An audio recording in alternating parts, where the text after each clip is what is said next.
Hello.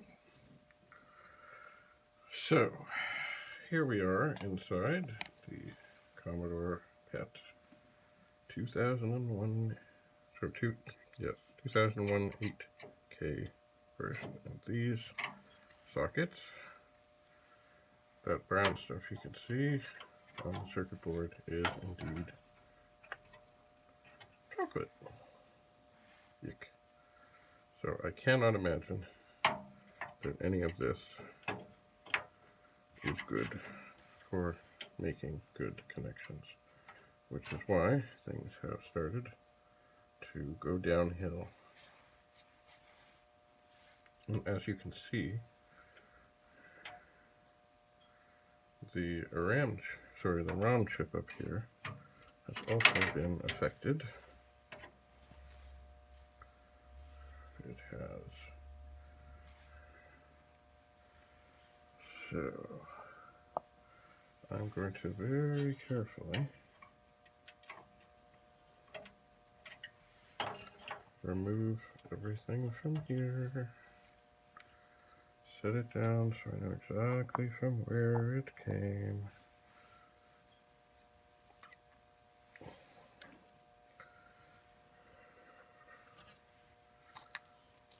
Yes.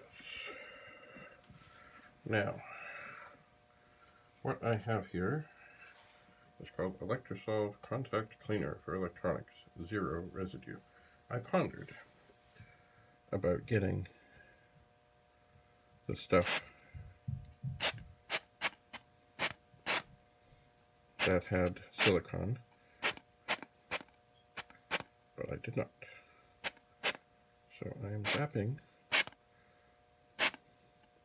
The power is off somewhere. I am zapping things in here.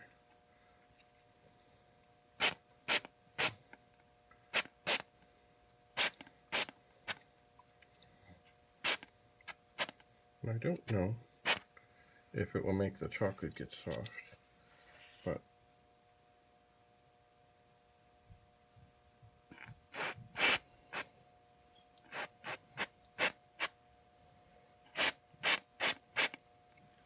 I am forever hopeful that it will help clean away the residue that is in there. So I'm just going to let that sit. I'm certainly not going to turn anything on with that for a while.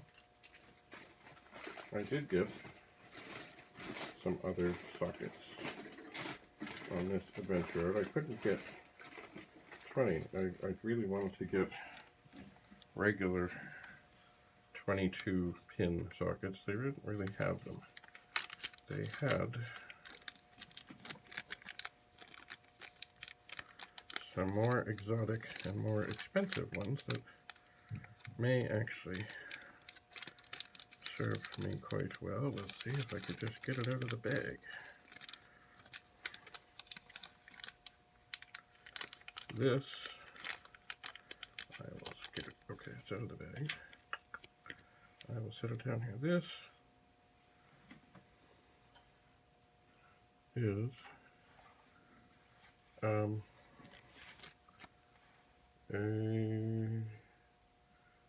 22, got a part number. Anyway, from what I can tell, it looks like it is the same size. I'm certainly hoping it's the same size.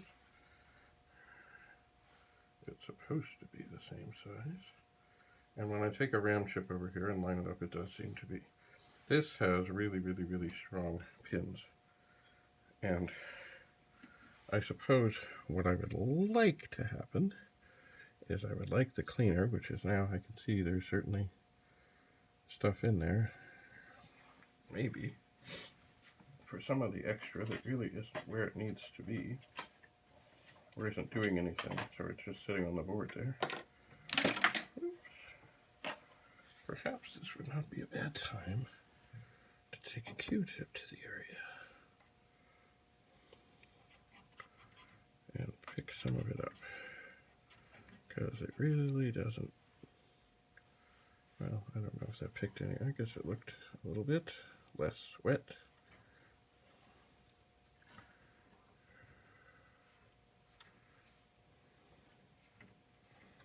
This in here, of course,